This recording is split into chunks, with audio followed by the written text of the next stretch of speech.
Thank you for joining. What I thought I would do today as my follow-up to yesterday's recording that I made, which is called Extermination. If you haven't had a chance to listen to it, please do. It's about an hour long, and it's on all of the platforms. And until those platforms either go away or it is taken down, they are available for you to watch or listen to.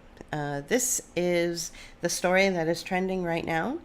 Queen Elizabeth's doctors are concerned for her health, so it looks as though the entire royal family is en route to Balmoral, where she is apparently being treated for complications. Personally, I think the Queen died a long time ago, and that the media and the handlers of the royal family, the image makers, and these are very real people with very real jobs, say, we're going to keep, her tucked away. We're going to keep this under wraps, and we will announce it when it is the right time. So, where are we? We are at September 8th, which is just a few days before September 11th.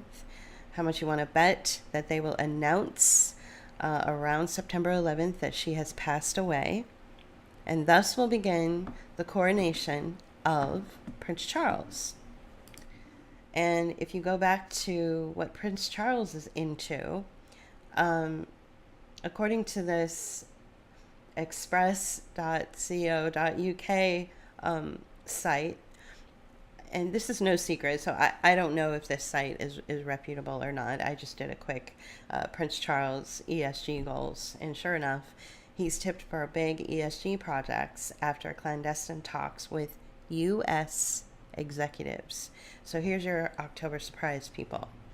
Queen Elizabeth, it will be announced that she will die. Prince Charles will then be coronated, and he will then be the figurehead and the spokesperson to support environmental sustainable governance. Goals, projects, unelected committee members will continue to make way into your communities and start to implement policy, and he will support it. He will be the figurehead for that. A lot of times when you get your October surprise, not only is it something that is going to be done to you that is hurtful to you, but it's also to hide something that is very, very important. Probably the most important thing that you could discover over the last 3 years since this entire process began, or near 3 years, since the national emergency was declared on March 13th of 2020 in the United States. And what that disclosure is boring. It's not very exciting. There is an individual who is the spokesperson for that disclosure, and he is not boring, and he is kind of exciting, and he is kind of fun to look at, and his name is Edward Dowd. And he disclosed this. So you look at this graph and you go, what the heck am I looking at? So I'm going to try to break it down for you, because this story right here is actually cover for this. All right, this is probably the most important disclosure to date. In my opinion, you have to understand that we come from this platform, the two of us that run this platform, we come from this sort of corporate marketing background. So what are you looking at? You're looking at the excess mortality rates, which are detailed by age brackets. So 25 to 34, all the way up to 85 plus. And what is this? Q2, Q3, Q4, Q1, Q2, Q3, Q4. What is that? Well, those are considered quarters. And here they are. January, February, and March are always Q1. April, May, and June are Q2. June, July, and August are I'm sorry, July, August, and September are Q3, and then October, November, December are Q4. So when you're working in the corporate sector, typically you get hired around October 1st. If you've already been hired and you've been at your job for a little while, then October is always open enrollment, like to get your updated insurance, if you want to upgrade your insurance, all the stuff I talked about yesterday. But it's important to understand that when you hear financial experts in corporate terminology, they often speak in terms of quarters, Q1, Q2, Q3, and Q4. So if we go back to this graph, we see this right here where my cursor is. It's in red because it's very different from the rest of the graph. So what is it that we're looking at? Well, we're looking at data. And the data was accumulated through something called pattern recognition, which is something that an actuary does. An actuary is a business professional who deals with the measurement and management of risk and uncertainty. So what is this about? So let me set up a scenario for you. A bunch of new employees were brought into a company, and they were between the ages of, say, 25 and 44. So they hit that millennial age bracket. They were hired, they were onboarded, and they were offered amazing insurance. We will pay 100% of your dental. We'll pay, we have this really great insurance package. You can sign up for disability insurance. You can sign up for death in case something bad happens and you die. Then your loved ones will get anywhere from $100,000 to $500,000. And it'll just be $25 taken out of every paycheck, or maybe more, okay? So everybody who gets hired in the corporate world has these really great insurance packages. Insurance companies look at this demographic, 25 to 44, and they go, easy peasy, not a risk. Because remember, insurance companies are in the business of risk. They're betting on people being healthy.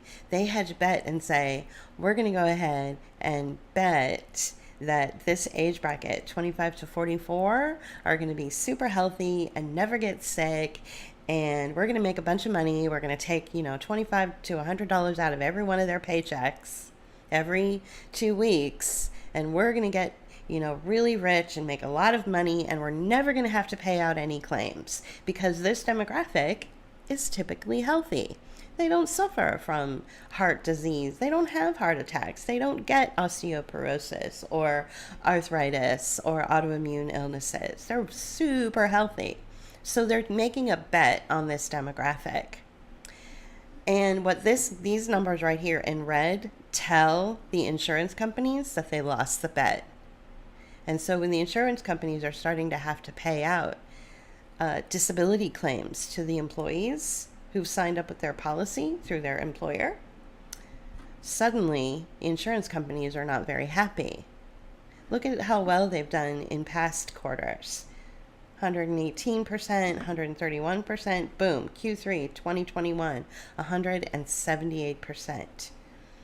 128%, 133%, boom, Q3 2021. 200%. What the heck is going on, say the insurance companies? Typically, historically, we have always bet on 25 to 44-year-olds, and we've always won. We get a lot of money from these people. They sign up for our insurance policies, and we never have to pay them out. They don't get sick. They don't die. They don't have heart attacks. But look at how these numbers have spiked. So what is going on? So the insurance companies, they're writing checks, right and left. They're signing off checks to people who are becoming disabled and dying, right and left. And they're like, okay, this is nuts. We have to figure this out. So who figures it out for them? An actuary figures it out for them. An actuary says, okay, hold on, relax. It's okay. We're going to figure this out. We're going to find out what exactly is going on. And so the actuary has come up with the statistic. The actuary has said, okay, well, it looks like all of a sudden your 25 to 44-year-olds got super duper sick or super duper dead, and you had to pay out all these benefits. So, good luck. And that's what an actuary does. Now, the actuaries that helped with this graph are from an actual society of actuaries. The Society of Actuaries has been around since 1889. It's not a secret society. It's not Skull and Bones. They're actual professionals that get together and look at companies that are considered high risk, or look at types of companies that are considered high risk, like insurance companies, where they have to make huge bets on the population. So we have to look at this. So this is where Edward Dowd comes in, and he uses something called pattern recognition. He uses and believe it or not, we all use pattern recognition every day in our life. We look for things that try to make sense to us, and we put them together. So if something way over here is happening, and then something way over here is happening, your process of pattern recognition puts them together. And so that's what this audio is about. That's what this demonstration is about. Pattern recognition is a real thing, and it is the automated recognition of patterns and regularities or irregularities in data. It has applications in statistical data analysis, signal processing. Signal processing is very interesting. You should probably research that as far as its reference to maybe CIA programming. Image analysis, information retrieval, bioinformatics, data compression, computer graphics, and machine learning. So there is actual methods in place that financial people use when they play the stock market. They use pattern recognition in order to make a bet on a good stock, right? So let's very quickly put some things together. So we have this terrible rise in insurance payouts. People are dying, so the insurance companies have to pay their families the benefits. People are becoming permanently disabled, so the insurance companies are having to pay out permanent disability benefits.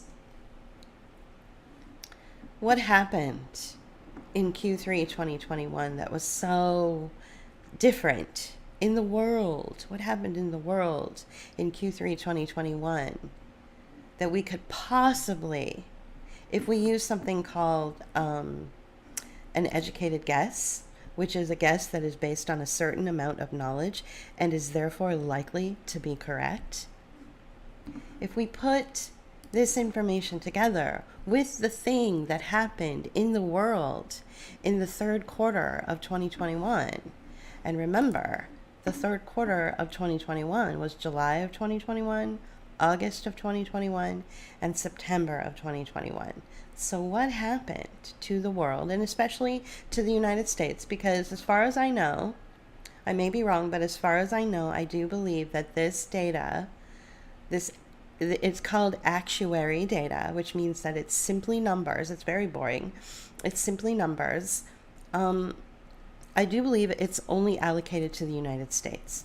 So what happened in the United States in July of 2021, August of 2021, and September of 2021, which is Q3? What happened? Well, I'll tell you. The FDA approves the first COVID-19 vaccine on August 23rd of 2021. They made their big announcement for individuals ages 16 and older. So that means that everybody in this demographic, 25 to 44, went out and got the vaccine. Not everybody, but a lot of people did. Let's talk about the details of this demographic and why this is important.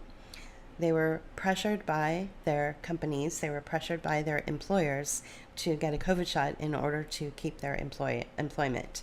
These are corporate employees. These are age 25 to 44-year-olds who have bachelor's degrees and master's degrees. These are the people that followed all of the rules their whole life, went to school. Their first or second job in life pays them 6 figures a year. They work for financial institutions. They work in big tech. They work for big medical. They work for, maybe in the like legal law firms. These are corporate people that have onboarded into insurance programs that have had to pay out benefits to them in this quarter. All right, so what Edward Dowd did and what I'm doing and what a lot of people do is they are taking an educated guess and they are saying that Q3 2021 data matches the significant rollout of something called a COVID-19 vaccine. So let's put two and two together. Now what they're going to do, and I won't get into the weeds of this too much, is they're going to break down these numbers. They're going to find out how many of these people actually died, how many of these people are living with permanent heart conditions and have to be labeled disabled for the rest of their life, how many women have become sterile as a result of the rollout, and all the very specific, very metadata that's in there, okay? But what I want to do is remind you that these are individuals that are very real, and that this is almost 99.99999% proof positive that we have a targeted demographic, and those were the millennials, and inching on into Generation X, 45 to 54. It went from 119% in Q2 and it jumped all the way to 180%. That's a huge jump. Okay, so there were targeted individuals in a certain demographic and a certain economic bracket and tax bracket that were specifically targeted. And so this is proof positive that if you want to haul certain people in front of a judge or in front of a jury, they're going to want to see actual data, and they're not going to want to hear about secret societies, and they're not going to want to hear about speculations, and they don't even want to hear about clinical trials or clinical data. They want to see the cold hard numbers, and the people that are able to assimilate those cold hard numbers are actuaries. That's why when it's called actuary data, it is the data of all data. Okay, and there is a science to it, and it is very real, and it's not a secret society. This organization, just very quickly, has been around, like I said, since 1889. Currently, they operate out of Schaumburg, Illinois, which I find very interesting. They originally had started, I believe, in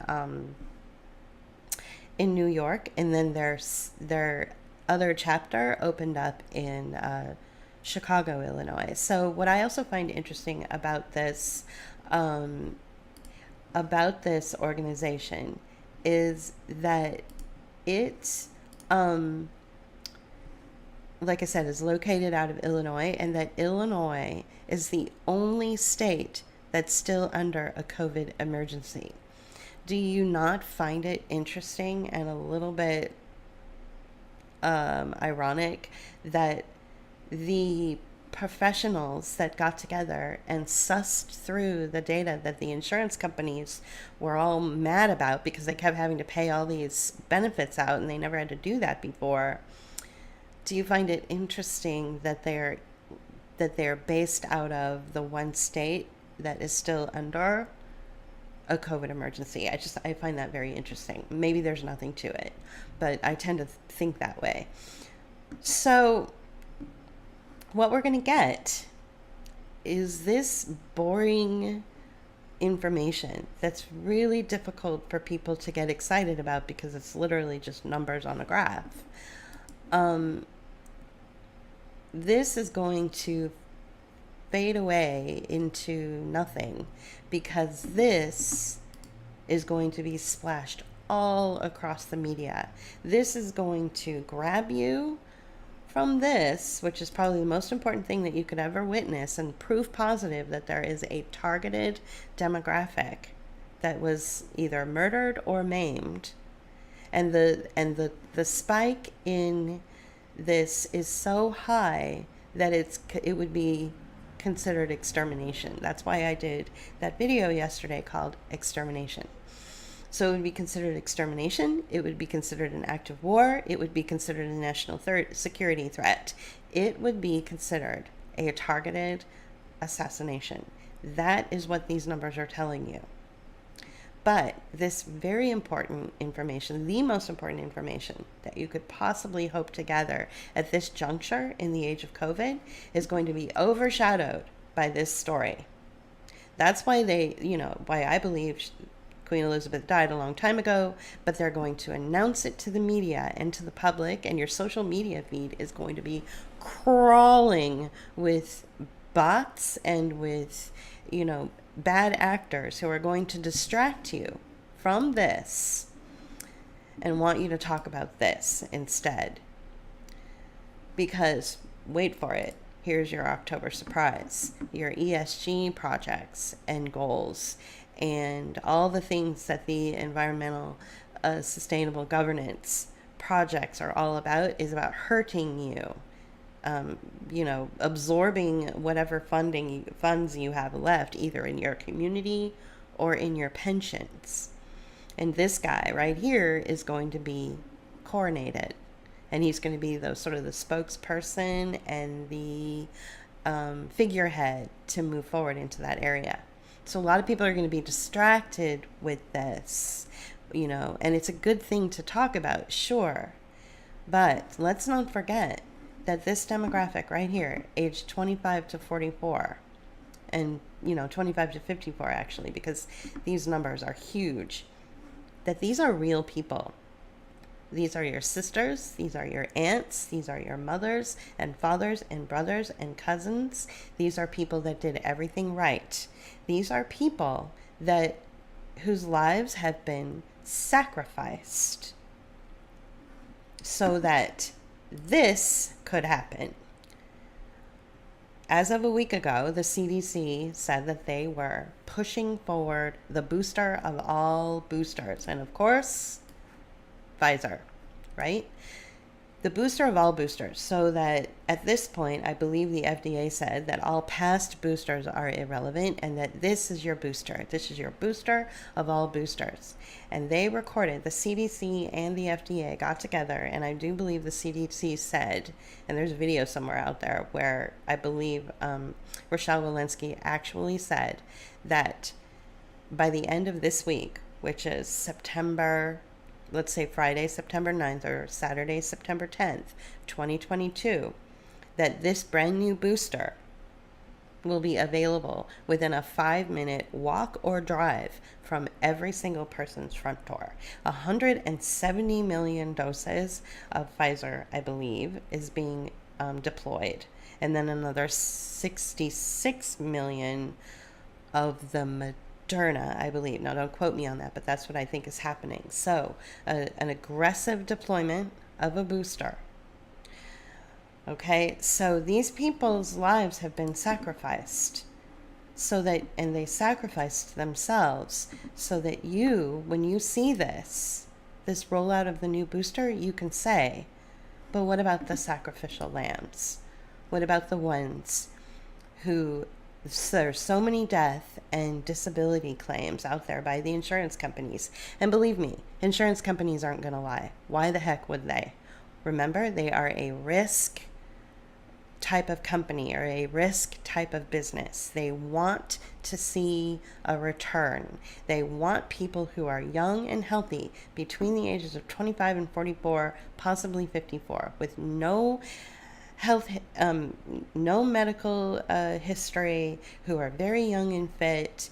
They want those people to sign up for their insurance and pay them a monthly or bi-monthly stipend into their insurance policies because it makes them rich.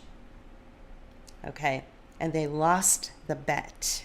They lost the bet when these people died. So these are real people that died so that you don't have to. And that's something we need to really address. That's something we really need to focus on.